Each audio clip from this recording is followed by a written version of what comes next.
A Sifan Hassan precisa melhorar o seu gesto de corrida?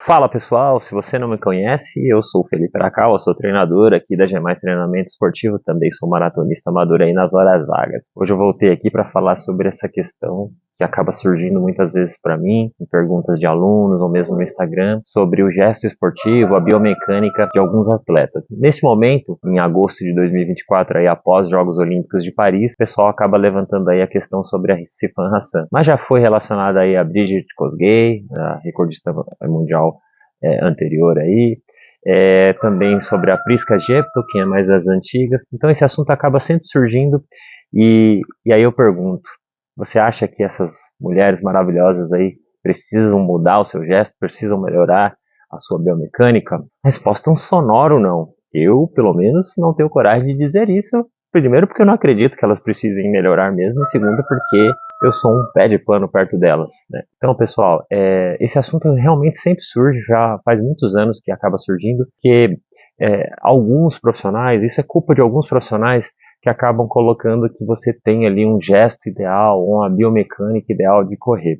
É mais uma daquelas imposições que o mercado acaba colocando. Eu coloco o mercado porque no final do dia tem alguém sempre querendo te vender alguma coisa. Então isso para mim é uma relação entre cliente e prestador de serviço. Então é mercado. Por mais que esse profissional seja um profissional da saúde e não pudesse ver assim dessa maneira, eles veem assim, você é um número, você é um cliente e você muitas vezes não é paciente. Então, feito esse disclaimer aqui, então pessoal, como eu disse, o gesto dessas atletas, ele é validado pelo resultado, né? Um atleta que bate o recorde mundial, ela não precisa provar mais nada para ninguém.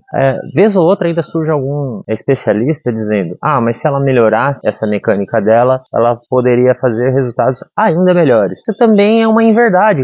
Eu coloco o mesmo argumento.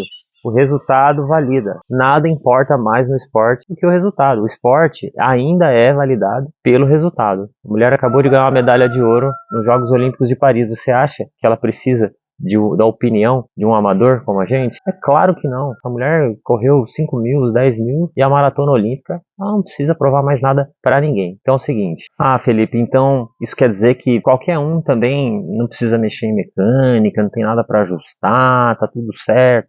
Depende. Às vezes tem, principalmente pra gente que é amador, pelo fato de a gente não ter um resultado validado em competição oficial. Por mais que a gente corra provas também, no final do dia a gente tá competindo com nós mesmos, né? Então você tá competindo com você, né? Você não tá competindo com as outras pessoas, salvo casos assim, bem raros aí de amadores de altíssima performance que acabam disputando com profissionais, né? Isso não é comum. Então precisa ser avaliado, porque existem situações em que algumas pessoas às vezes estão iniciando no esporte e tem algum vício de postura muito agravante, principalmente quando tem algum desequilíbrio maior de um lado para o outro, um pé que entra realmente muito torto, um braço, por alguma situação inclusive relacionada ao passado, se a pessoa sofreu algum trauma no passado, tem uma lesão mal curada, ou muitas vezes ela tem realmente um desequilíbrio muscular muito grande que desencadeia ali uma mudança de gesto muito acentuada. Então, por exemplo, esse gesto tanto que a Sifan Hassan acaba executando e a Priska lá no passado executava e a Brigid também, é aquele famoso do correndo dando seta, né, que elas vão jogando as pernas pro lado, né.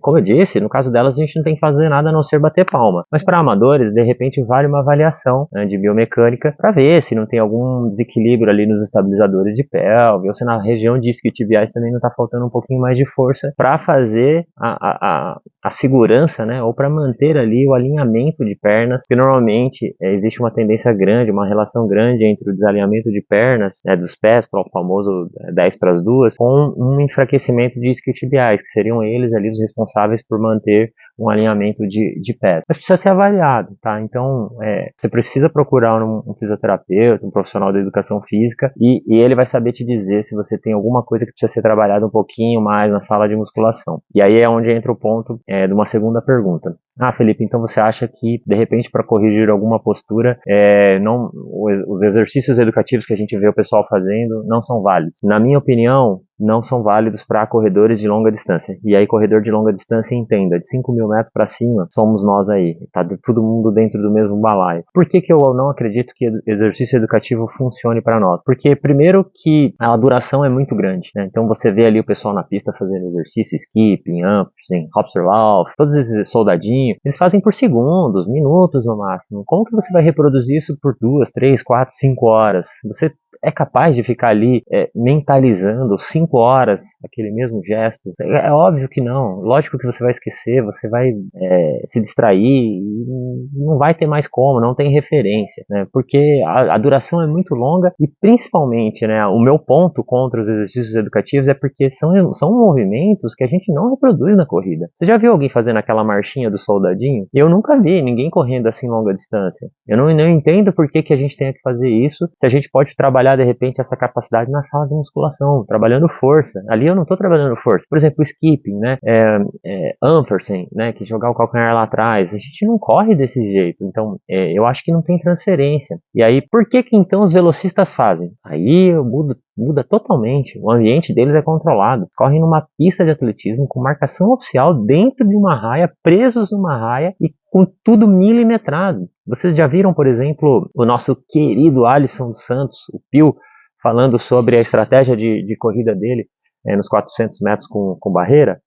Existe ali uma estratégia extremamente desenhada e específica para o padrão de corrida dele, para a altura dele, desenhada entre ele e o técnico dele. Eles sabem direitinho quais são as distâncias ali que eles vão percorrer e o número de passadas que eles precisam dar até a primeira barreira, da primeira para a segunda, da segunda até a sexta, da sexta até a oitava e da última até o final.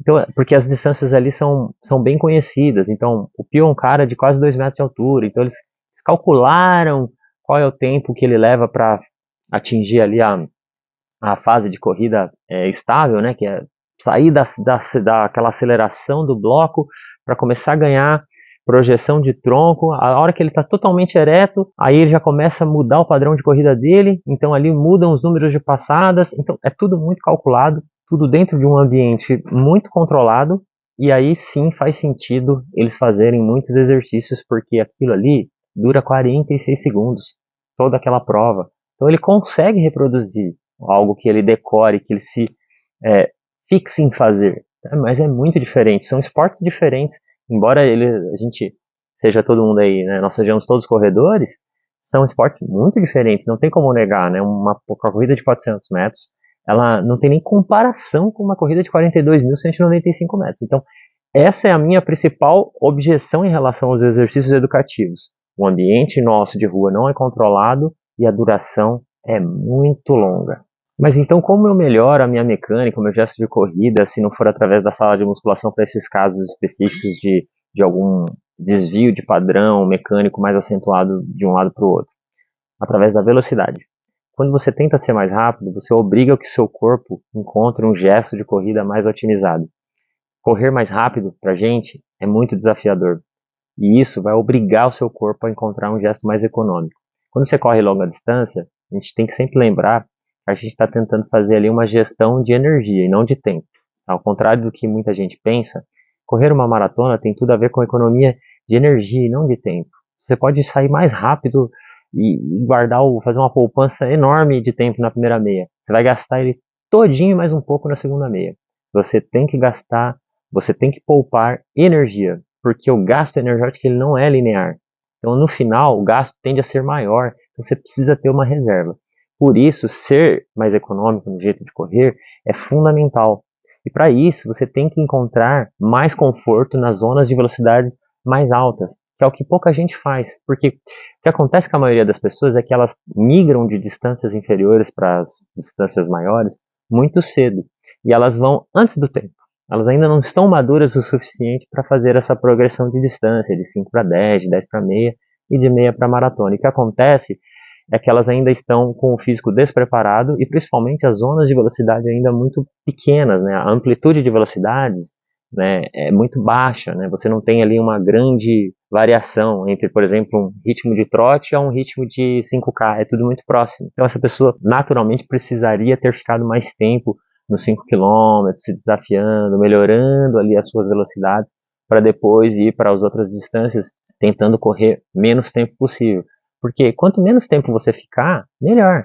Se você ficar ali 6 horas na maratona, você vai gastar muita energia. É muito difícil até calcular isso, sabe? Assim, uma pessoa que corre acima das 5 horas, é muito difícil, por exemplo, você conseguir fazer uma estratégia de gestão de energia. Acaba se tornando só uma sobrevivência. Então, quando você vai para a pista de atletismo, trabalhar séries, repetição, isso tem consenso, inclusive entre grandes treinadores. Se você pegar, por exemplo, o livro do Jack Daniels, ele fala da importância dos trabalhos de repetições em relação à economia de energia. Não é só em relação à melhora do seu VO2. Tem uma melhora ou uma influência direta no seu gesto. Por quê? Porque é muito desafiador, é muito desconfortável você correr em velocidades muito altas. Por exemplo, nas velocidades de repetições em que ele propõe lá no livro dele. Então, essa é, para mim, na minha opinião, a coisa aí mais importante para você melhorar o seu gesto. Quando você se desafia a correr mais rápido, você vai obrigar o seu corpo a encontrar um padrão que te ajude a sobreviver em relação àquilo. Isso é ancestral para a gente sempre lidou muito melhor com deslocamentos longos do que com altas velocidades. Então, realmente, se você fizer isso, se você trabalhar bastante as velocidades de 5 km, 10 km, e para isso, naturalmente, você vai ter que trabalhar séries de potência altíssimas, por exemplo, série de 200, série de 300, 400 metros, em velocidades máximas, com pausas praticamente proporcionais, para você ter condição de se recuperar bioquimicamente em relação a esse desgaste no sistema energético que é utilizado numa série dessa, você vai sim evoluir muito, seu gesto vai melhorar, seu movimento de braços vai melhorar, seu movimento de pernas vai melhorar, é uma questão assim natural, não tem como não melhorar. Então, pessoal, esse é o primeiro grande ponto para você melhorar o seu padrão de biomecânica, que é um companheiro aqui hoje. O outro ponto que seria também fundamental para você desenvolver o seu gesto seria você também cuidar do seu físico, que tem um pouco a ver com aquilo que eu falei no começo, de você trabalhar na sala de musculação, que é importante, mas também em relação à composição corporal. Quando você também perde um pouco de peso, diminui o percentual de gordura, você torna o trabalho do seu corpo mais fácil, seu tempo de contato com o solo diminui, né, o impacto no solo ele é menor, você passa menos tempo no solo, né? Você está mais no ar, você está verticalizando ou vetorizando mais a sua corrida. Então isso seria assim também, eu diria que tem quase o mesmo ponto aí, quase o mesmo peso de você trabalhar a velocidade. Quando você fica mais leve, você torna o trabalho do seu corpo muito, muito mais fácil. Beleza, pessoal? Esse foi um vídeo curto, rápido, objetivo aí sobre biomecânica. Espero que vocês tenham gostado. Qualquer coisa, deixa uma pergunta aí para mim, que eu respondo. E curta aí, compartilhe, se inscreva no canal e eu volto em breve aí. Valeu, um abraço.